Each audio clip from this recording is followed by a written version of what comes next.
listen, never in my life associated the word boring with baseball. We know what's up. Me? Yeah. Famous? Yeah. And I'm like giddy over there smiling like, we're about to win this shit. Did everyone give you crap? Give me a good host story. I'm not picking it up. We both love the game. We talk about it every day. Get on baseball. Having some popcorn, you're fooling around your phone. I'd have to wait in line for 3 hours. Hang on, because it's about to be a wild ride. There's no human being on the planet I'd rather be talking to right now than Tim Kurkjian. Well, Rob, we were just talking about crossword puzzles. Yeah. And I was just in the Red Sox clubhouse. Liam Hendricks is doing the New York Times crossword. So I explained to him that Tom Seaver did the New York Times crossword every single day and completed it by himself.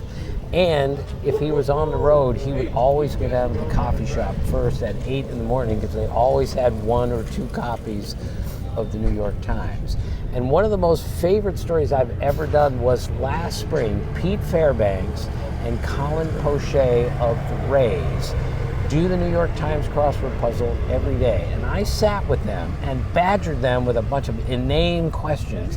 And they finished the crossword puzzle, despite me annoying them, in 45 minutes. That's amazing. This is incredible. To find a baseball player who actually likes words and is working on the crossword every day, it just fascinated me. It's one of my favorite stories I've ever done. And Pete Fairbanks told me, he said, my goal in life is to be one of the clues in the New York Times. You're kidding me. No, that's how much he loves it. But he's a voracious reader. He told me that he will read, if he's on the road, no children, everything else, he'll read a book in a day. That's how much he loves to Really? read. And he was going to an Ivy League school. He was going to Dartmouth, and he chose not to go to an Ivy League school because he went to the University of Missouri where his brother went, and his dad went, and everything else. But anytime I run into somebody in the game who has a different skill set of any kind, and when it's crossword puzzles, I'm in. So that was the last guy I just talked to, was Liam Hendricks. And we were just talking about this. We were talking about interesting people, and this is like one of the great, we're both of the same mind. The spring training's awesome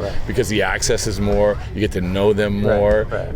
I got to see you play basketball back in the day. But all this, even the crossword puzzle thing, I just said, I'll never forget, Richard Blyer told me, because he was the guy who was doing crossword puzzle all the time. And he said, Pablo Lopez is the best I've ever seen. And so Pablo is very humble, right? So, and it's his second language. It's his second language. That's unbelievable. I know. So Pete Fairbanks looked at me and said, well, you must be great at the crossword puzzle because I'm a writer. And I said, I'm not very good at it, so I'm not going to get in a competition with you. You're going to kill me at it. Well, okay, let's go down that road, because we could talk about a million different things with spring training, but we were all just talking about players who are next level in terms of their mind. And maybe that translates to baseball, maybe it translates to something completely else. Who are some of the players that you love talking to, where you think, man, this is going to be not the generic conversation, it's going to be next level? Well, I'll never forget when I went to Sports Illustrated. So now, 10 years on the beat, now I'm a national baseball writer, and I'm meeting Tony Gwynn for the first time. So I sit with Tony Gwynn, and within 30 seconds, we're in a conversation. This is not me interviewing him. This is me talking to him and him talking to me. And Rob, we know as journalists, this is what you're trying to get at, when you can actually sit with somebody and talk to them about something where it's not an interview session where you're jotting everything down, and the stuff you're learning just from talking to the guys. That's what I strive for every single time that I go talk to a player. I just went to talk to Alex Bregman, and I'm writing a story on how great the changeup is today. How many elite changeups there are. I've talked to a dozen guys about this. I have a lot more to go, and this speaks directly to Alex Bregman, who I've known forever. And by the way, his uncle and his father went to the same high school that I did. Walter Johnson High School in Bethesda, Maryland, named after the greatest pitcher of all time. We all went there. So I have this great relationship with Alex because of his dad and his uncle. But I asked him about the changeup, and Alex looked at me, and I've known him for a long time, and he goes, I don't know. I don't know. Really? As it turns out, he tells me, I'm not going to talk to you about this because I might say something that's going to give away my approach Yeah. against a great changeup.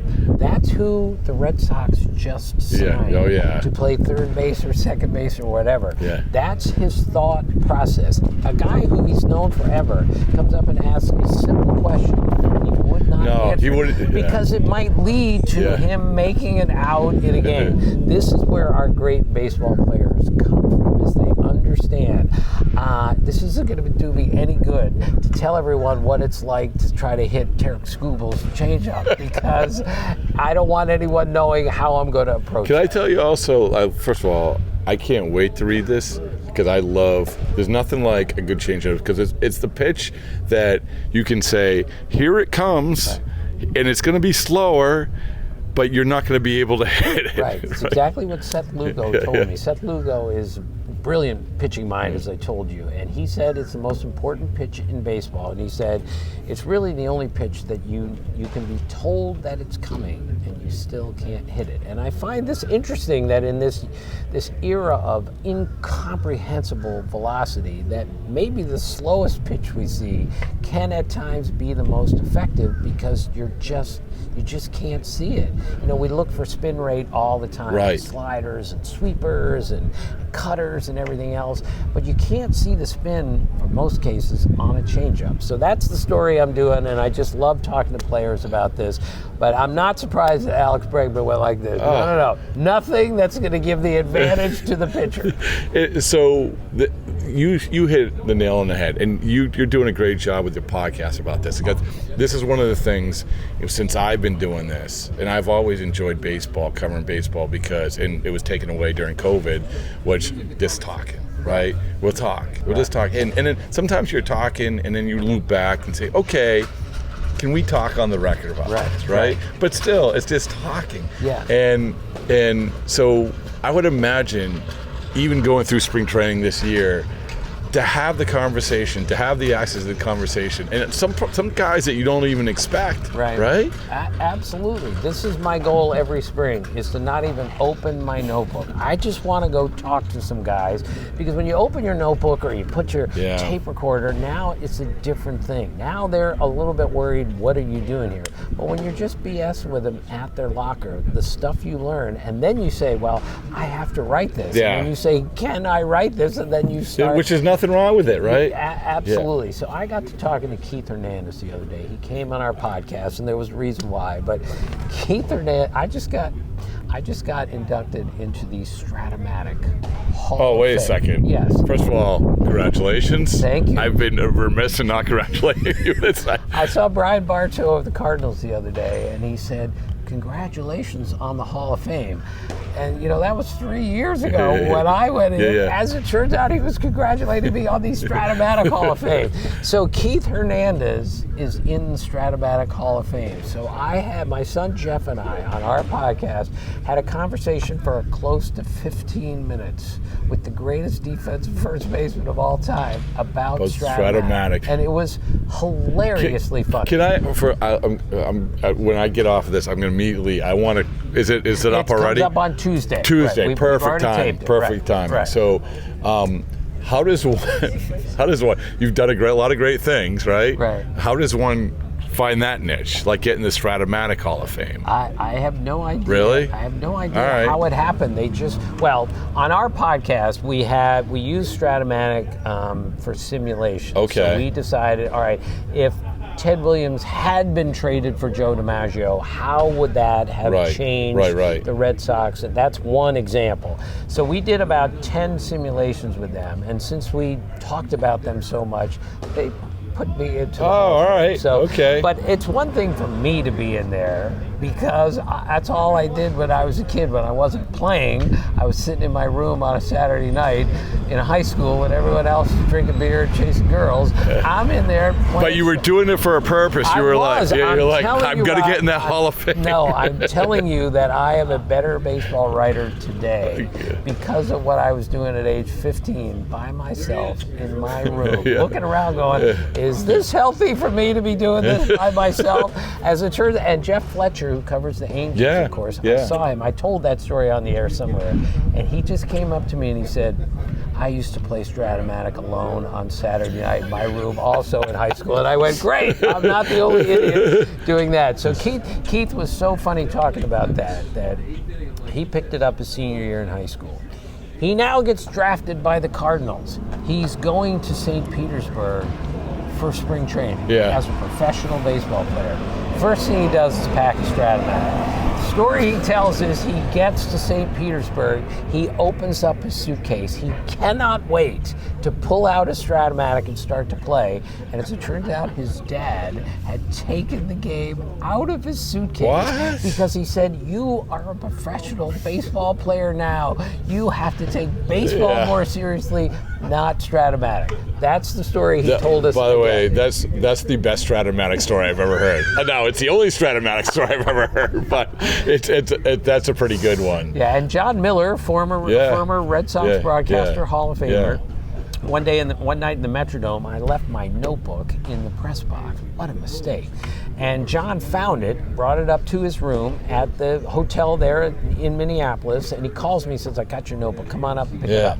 So I go up there at midnight, and he's playing Strat-O-Matic in his room, having just called a major league game. And he says, I love the Blue Jays bullpen. So he's got Dwayne Ward and Tom Henke all lined up to pitch the 8th and 9th inning in this, fabricated game. He just... I feel like, though, that's the type of thing that'll come back. Like, you see some board games come back, and like, for instance, I don't play Dungeons and Dragons, right? But my son, my 23-year-old son, you know. So, but I want to come back to something about the conversation about the podcast stuff, because this is a blessing that we have, like, all of a sudden, right? This dynamic, this thing that we didn't have even on radio. Like, radio is segmented, TV is segmented. We have these podcasts, we have this great conversation, and Tim, like, I talked to Mookie. So first of all, talk to Mookie about anything about baseball. You'll get 20 minutes. Talk about baseball, you get 2 minutes. 2 minutes. It's like Paul O'Neill, worst interview of all time about Paul O'Neill. But you ask him about anything else in baseball, he's the best interview. And you got to know that going in, because Mookie's not going there. But you ask him about anything else. Talk about. I said Mookie last year. Let's talk about podcasting and pickleball. Boom, there it is. But he said doing the podcast made him a better human being because it made him listen. It made and it really it comes back to we talk about the conversations we had with these guys. A lot of times you go, hey, you got a minute, and they're like, okay, how can I get out of this interview fast? I'm not saying with you, with like a lot of people, but how can I get in? I'm just going to answer the question, boom, boom, boom. But when you're podcasting as a player, you have to listen to what they're saying and keep the conversation going. I'm like, that's it. And Mookie's right about that. So on our podcast, we had Jerry Hairston Jr. on last year to talk about Jackie Robinson Day, because he knows all about it. So I asked him right at the end, he's a Dodger broadcaster, tell me about Mookie playing shortstop this spring. This was last spring. And he goes, he's the greatest athlete I've ever seen. He said, I am absolutely convinced that he could play slot receiver in the NFL right now, and he would be the starting point guard for the Los Angeles Lakers if he wanted to be. Now, I disagree with the Lakers thing. I know a little bit about basketball. The point is, when you're that good of an athlete, you can adjust to all sorts of things. And you gave him pickleball, and there it is. And that's the thing. He talked about pickleball, for instance. He always brings his pickleball racket, and he would just show up at parks randomly and play pickleball. And this was his reprieve from. And a lot of times, I said, "Do they know who you are?" Like sometimes, but not always. Not always. Rick Sutcliffe told me he was running through the park. We did games together 10 years ago, and he's running through the park, and they're playing softball. So he asks, "Can I join the softball game?" So he doesn't even know these guys, so they let him play, and he finds out after the game, a couple people thought he was Mark McGwire. So he tells me this story, and we're at Citi Field going up to broadcast the game, and we're on the elevator, like 4 hours after someone mistook him for Mark McGuire, and some guy in the elevator looks at Sutton and goes, "Mark, it's really good to see you." Twice in a day they thought he was Mark McGuire. Oh, my Which goodness. reminds me of when I went to the Braves clubhouse maybe 5, 6, 7 years ago. Yeah. Spring training. And I've got my pass, and I'm just ready to show it to the older guy at the gate. And I say, and he goes like this, "Oh, you don't need to show me your pass. I've been reading and watching you for years. It's so good to see you, Peter." So I thought I was Peter Gammons, and it's like the greatest compliment ever, because Peter is my hero in the business. He's the greatest baseball writer ever. The guy said, "Don't worry, we all know who you are." And he thought I was Peter. Hey, listen, ride it. I'll give you my version of that. Down here, we went to karaoke night. I had a place maybe like right across from where we used to play basketball. It's a place called Potts. Right. And this probably an overserved woman said for an hour thought I was Tim Wakefield, and we told Tim Wakefield that the next day. I don't think Tim Wakefield's been more insulted in his life. I totally agree. Speaking of karaoke, again, self-serving, but when I went into the Hall of Fame, the night that I was honored, I go down into the bar at the Otesaga Hotel, and I walk in, and my son Jeff, who does the podcast with me, is singing karaoke with Wade Boggs. And Really? I'm thinking, this is unbelievable. My son, who didn't even know who Wade Boggs was growing up because he was interested in other things, is now singing karaoke with a lifetime 325. But that's what the whole thing. That's why that whole Cooper's. It's as you know, it's cool being inducted, but it's cool just being there. Oh, right? it's the greatest. Right. I will go back. I've been a million times, but I hope to go back every year, because you see these scenes. And I just saw recently, I didn't even know this, but when you go back to the Hall of Fame, all the players have their own wine glass with their name I didn't know on that. it. Yeah. So when Harold Baines goes in to have a glass of wine at the bar in the basement, he gets a Harold Baines. It's his glass. Yeah. And no one else obviously is allowed to use it. So these are the tiny little things you see. But it goes a little bit back to spring training, where like whether it's going to that weekend in Cooperstown or here, the great thing is that, I mean, I don't want to get all mushy about baseball, but it's true. It's like there's no other sport where you can go to like for 6 weeks in spring training and not feel like, oh man, this is monotonous. Yeah, it gets monotonous once in a while, but still, when we were showing up here at 8 o'clock in the morning for the clubhouse, and there's a bunch of guys, like even the most innocuous guys, we can talk to something about. And Tim, this is one of the things that I don't know what I'm doing, but I tell younger writers, don't just go in there and stand there. Even if the guy that you don't want to talk to isn't there, go talk to someone Talk else. to somebody, because you know what will happen? You'll find out something that you didn't know. Right. Like you'll find out that Lucas Giolito's uncle wrote Twin Peaks, like stuff like that. Well, I'm a big believer in that stuff, because the stuff you learn in spring training is absolutely critical for the rest of the year. There's stuff that I learn here that I will use in October, because I'll see a young kid playing here who's not going to make the club somewhere, but he's going to get called up in September. He might be on the October roster, and I'm going to say, I saw him throw an inning in spring training. I watched him play second base for the first time in spring training. It's like Kurkjian Campbell I met for the first time today, and I saw him play the other day in Clearwater. He struck out 4 times and made a really good play in left center field. So that's all I got to ask him. How much left field have you played? He goes, I think I played 3 games in my life in left field, and now he's out there in a major league exhibition. But that's a good example, and that comes also with the podcast of like sitting down with a kid like that.